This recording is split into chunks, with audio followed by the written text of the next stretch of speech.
But if you had this kind of reverence, the world would have more juice to it, more meaning, and feelings would be more fully felt.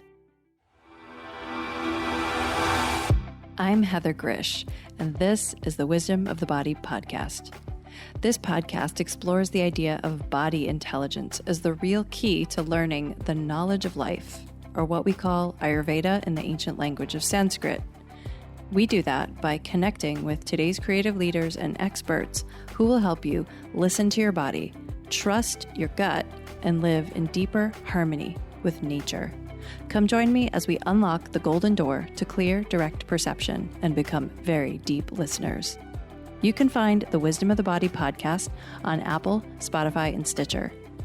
You can also follow us by joining my email at heathergrzych.com or on Instagram at heathergrzych. I know you're going to love this podcast, so take a second right now to subscribe. Reverence. What do you treat with deep respect in your life? For some, it's their grandmothers, others their boss. And some have reverence for the guru or the scientist, some the earth, some the stars. Perhaps even some have reverence for the technology they carry in their pockets. But what would it look like for every moment to have some reverence? And is that even possible to do in today's modern world? How much energy would that require? More or less than how we live today. When a child is born, some people will send it through the rituals and rites of passage from their own religion. When my child was born in the hospital, just after his tiny butt landed in the doctor's hands, the nurses poured something on his head. It looked like oil. They never told me what it was, but it looked like an anointing. Perhaps someone mentioned it was mineral oil. And I remembered one of my teachers describing how to pour mustard oil on babies just born. And I thought of the Ayurvedic treatment called Shirodhara, in which one pours oil in a constant drip on the third eye of the patient. The oil coats the brow and the crown. It stills the mind. It's a rebirth. How do you find your own mind when it is still? Perhaps that's what reverence is all about. Holding a person, a place, or a thing in deep respect. It is, after all, a time to fully surrender to the power that it holds, or the beauty, or whatever it is that you respect about that being, that place, or that object. Maybe you have reverence for the plants in your yard that grow back every year, the perennials. Maybe you have reverence for today's farmers who are hell-bent on figuring out how to farm in a more regenerative way. Maybe you have reverence for the animal whose flesh you eat to regenerate your own body. A funny story. I'm sitting outside a vegan restaurant I love in San Francisco called Gracias Madre. I'm waiting for a table to open up. It's in the kind of rough part of the Mission District in the San Francisco. And there are all kinds of drunk and drugged people who you come across on the street if you're outside the restaurant. A very drunk gentleman with a particular stench walked by the restaurant and looked at the sign on the front of the restaurant for a while. Then he looked at me and said, "Vegetarian? Is this place vegetarian? What? You don't eat animals? You don't like animals? What you got against animals?" Here, most of us vegetarians are thinking that we are being reverent by not eating animals. And this gentleman saw it differently. He felt we were disrespecting the animals by not eating them. Okay, he was really drunk, but in the end, who really knows what is the right way to live? We all create our own meaning. So do you eat plants because you respect them or because you want to kill them? Do you eat meat because you respect the animal or because you want to kill it? Probably neither, probably because you like the taste or the crunch. But you could add reverence to that, and probably some gratitude. This word reverence, Google Books tells me that this word has declined in book usage since the 1840s, and it's been on a slight upswing since the 1980s. In the 1840s, during this time, there was a great famine in Ireland and many people died. The gold rush was just beginning in California, and in Europe, they had the largest movement of revolutions and uprisings that has ever occurred there. And Hong Kong went to the British. So why is it that this word reverence declined so significantly in the literature after this time? This same source showed me that the word invention peaked just as the word reverence was becoming less important. And ultimately, they both declined. Words like creativity, innovation, and technology then became more important as we moved into modern day. That does not seem like coincidence to me. Like reverence, the words sacred, religious, and prayer followed a similar path. But why is reverence trending slightly upward in this last generation? In the years since I was a little girl playing Atari and Nintendo games in my living room all day long and begging my mother to let me sleep in instead of go to church. Are we possibly moving toward a time when reverence and respect become more important in our own lives? And if so, what will you hold in reverence? And who? Who is respected in your life? And why? Can we have reverence without religiousness? Can we have prayer without a God that people disagree about? And sacredness without things getting, well, creepy? To be revered. What about you? Do you feel respected? You know, what's weird is that one person may think he or she is showing reverence while it is not received by the other person as such. And that's one of the sad things about being humans in different bodies. We don't always interpret things the same way. My teacher, Dr. Sharita Shrestha, told me, a place where a woman is revered is a place where God lives.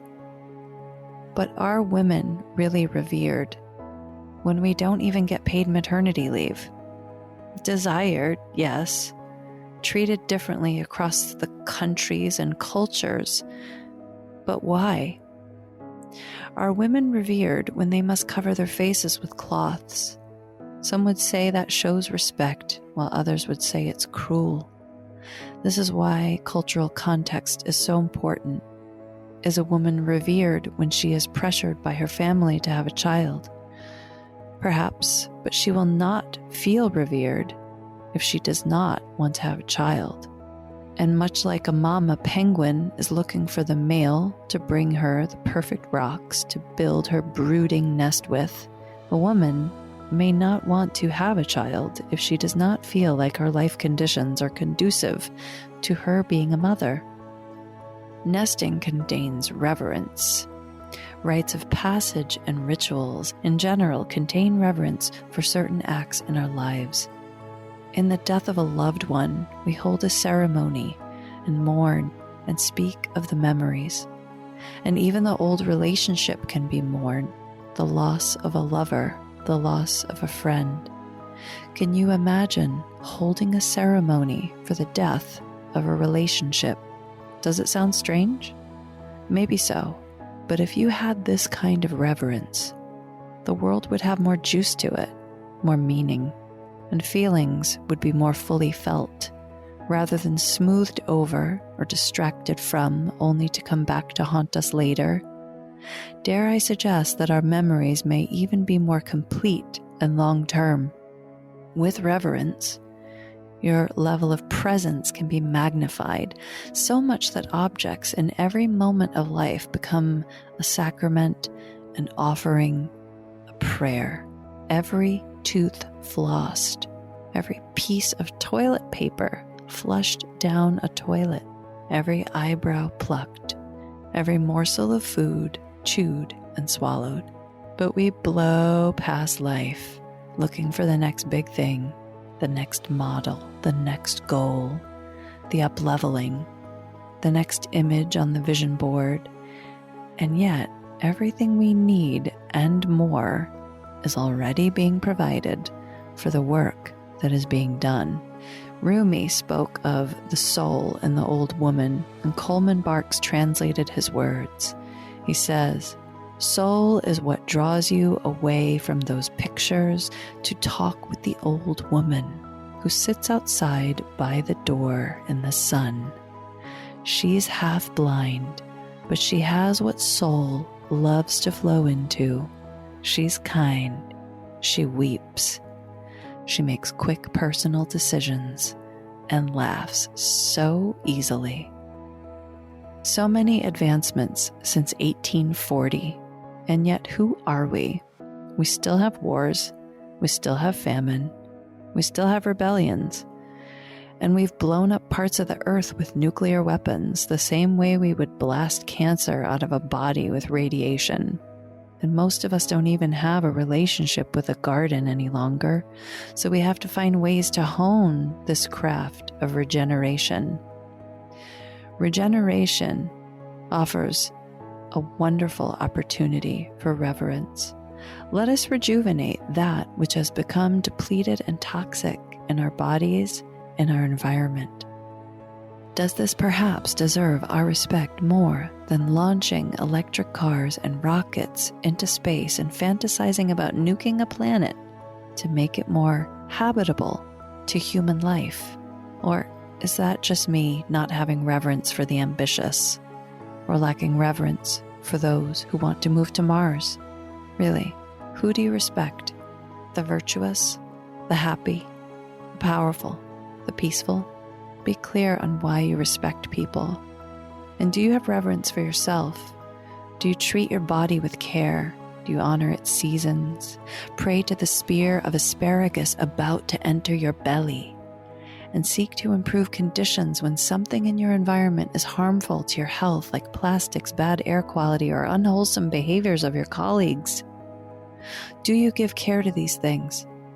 We can have reverence for those from the past, our elders and ancestors, older cultures, knowledge documented, even while we know that the context in which their wisdom was gained is different than the context that we live in now. The wisest of both the old and the young will understand this. We can have reverence for those in the present, our community, our teachers, our families and friends, doctors, scientists, and artists, and those who try to govern this earth environment we live in. We need more respect for the future, for those who come after us, tomorrow's child, for the land, the sky, and the water that will sustain them. So instead of a gold rush, we need a respect rush. Instead of a rebellion, we need communion. Instead of striving, experiencing what is already here more. But you'll have to know who and what you respect. And there is no time that is better to figure this out than now, because we have 180 years to make up for when reverence was outshined by invention. Maybe it's a fuzzy word that doesn't quite make sense to us. That's all the more reason to concentrate on it and get to know reverence, because it already knows you. You're listening to the wisdom of the body. You know, I get so excited. I get this kind of goosebump feeling when I get a booking from a new client that I haven't met yet. And I get so excited because I know that somebody has made a decision to go really, really, really deep into their healing. Because I know that Ayurveda is not a quote unquote normal thing that many people have access to, at least not in the United States where I live. So I know that when someone books with me, that they've really made a decision that they want to go deep into their healing. And so you could do that on my website at heathergrzych.com. That's Heather, GRZYCH.com. You can book me for either a Ayurvedic consultation if you're ready to dive in, or you can also book me for a 15-minute connection call if you're not sure where to go yet. I do have a couple offerings that are not on my website, and we could talk about that. So I look forward to meeting you. Thank you for tuning in and dropping in with us today. Don't forget to subscribe, rate, and review this podcast. I really want to hear your feedback. To learn more about my work, visit heathergrzych.com. That's Heather, GRZYCH.com. and meet me here next time on The Wisdom of the Body.